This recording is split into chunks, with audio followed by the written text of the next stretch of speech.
something remarkable happened behind closed doors at Balmoral Castle, an intimate royal summit that may well define the future of the monarchy.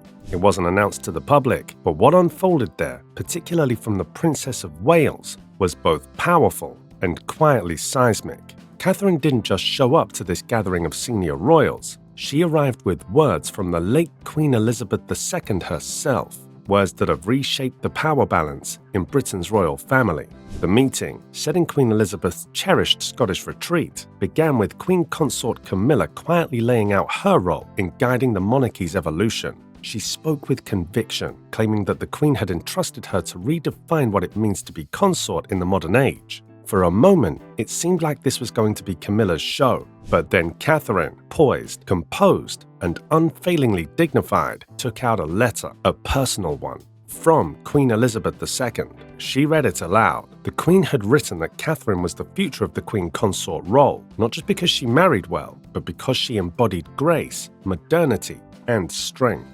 It is through your grace, dedication, and modern sensibilities, the Queen wrote, that the monarchy will thrive in the generations to come. And then came the line that stole the air from the room. Catherine looked at Camilla and said, "It was all a lie," calmly, firmly, without drama, but with enough gravity to sink the entire premise of Camilla's speech. The message was clear. Whatever Camilla thought had been promised to her, the late Queen saw Catherine as the monarchy's true anchor. The summit was centered on 5 major topics of discussion. First, the royals addressed tensions within the Commonwealth. King Charles expressed a strong desire to keep the Commonwealth united and robust, viewing it as a core element of his reign. He discussed leveraging William and Catherine's popularity to strengthen ties within member nations and confirmed plans to visit key Commonwealth realms such as Canada and Australia. Second, the growing threat of republicanism was acknowledged, both overseas and within the UK. Anti-monarchy protests had followed Charles throughout his first year on the throne, including during his coronation. The royal family discussed public dissent, particularly from the campaign group Republic, and how best to maintain the monarchy's public relevance. Third and fourth on the agenda were family matters involving Prince Harry and Meghan Markle, and separately, Prince Andrew. While the Sussexes remained a concern, Prince Andrew was viewed as a more persistent issue, particularly given lingering scandals related to Jeffrey Epstein. Charles extended an olive branch by inviting Andrew to Balmoral, signaling a cautious attempt at reconciliation.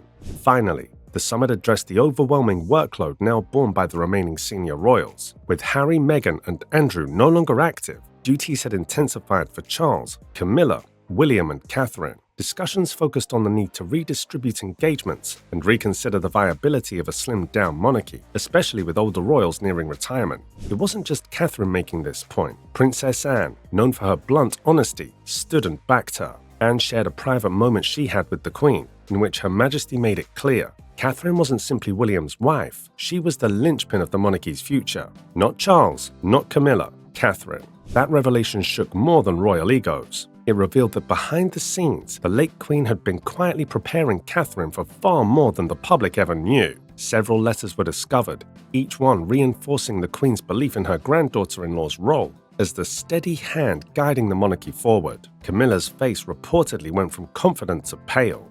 She gripped the sides of her chair. The smile faded. The contrast between public praise and private unraveling could not have been more obvious. While Camilla tried to maintain composure and later give a polite, carefully worded statement reaffirming her commitment to the crown, the damage was done. The Queen's words had echoed through the room, and they didn't favor her. It's no secret that Camilla's path into royal life was riddled with public skepticism. Her relationship with King Charles will forever be shadowed by its overlap with Princess Diana's heartbreak. Though Camilla has tried to rebuild her image, she's always carried the sense of being a controversial addition to the royal household. Catherine, on the other hand, has never needed to rehabilitate anything. She entered the firm with grace and has only grown in stature. Her public presence is modern but never flashy, confident but never arrogant. She doesn't posture, she acts. From mental health to early childhood development, the causes she supports are deeply tied to who she is. She doesn't chase headlines, but they find her anyway. This so-called rivalry between Camilla and Catherine isn't about title or protocol, it's about trust. Camilla is associated with the past, complicated, political, and difficult to fully embrace. Catherine represents the future, grounded, authentic, and quietly transformative. And make no mistake, the The Balmoral letters weren't just warm wishes, they were strategic. Queen Elizabeth was passing the torch, not to the current queen consort, but to the one she believed would truly carry the monarchy into the next generation. That kind of message, delivered after her death through handwritten letters, carries more weight than any public honor. So, before moving on to Kate's journey, subscribe to our channel and hit the bell icon so you never miss any royal drama. Catherine's entire journey proves she's ready. Her ability to balance royal life, motherhood, and public scrutiny is unmatched. Even through serious health challenges, such as her bouts with hyperemesis gravidarum during pregnancy, she showed resilience, returning to duty when others might have stepped away. She took these experiences and used them to raise awareness about maternal health, helping women who felt invisible finally feel seen.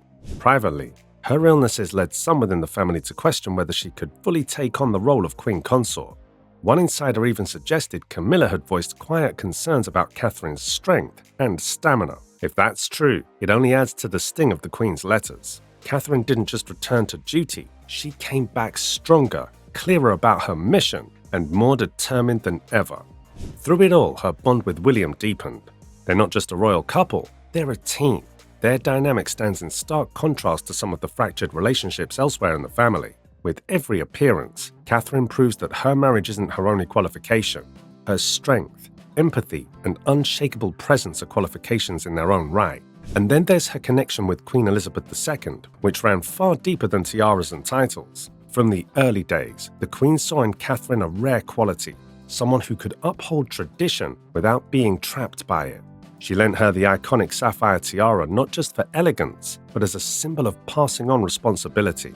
She took her on solo engagements, something rarely done for newcomers. She mentored her quietly, guiding her without fanfare, and in the end, she left her letters. Private, powerful, prescient. These letters have now changed the royal conversation. The question is no longer, when will Catherine become queen? It's, how long has she already been leading in every way that matters? Meanwhile, Camilla's discomfort is understandable.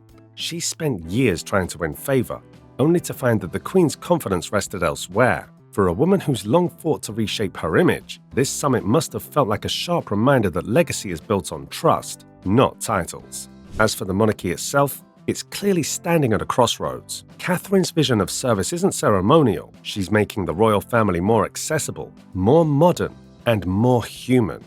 Through digital platforms, community visits, and real conversations about mental health and family, she's doing what no PR strategy can fake, building real connection. So, while others may try to rewrite their roles or control the narrative, Catherine simply continues being exactly who she is. And it turns out, that's enough. More than enough, in fact. The Balmoral revelations did more than shake palace walls. They affirmed what much of the public already felt in their gut, that the future of the monarchy rests not in pomp or protocol, but in the quiet, determined hands of a woman who never asked for a crown, but has always been ready to wear one. Let us know in the comments, smash that like button, and make sure to subscribe so you never miss a royal drama like this. See you in the next video.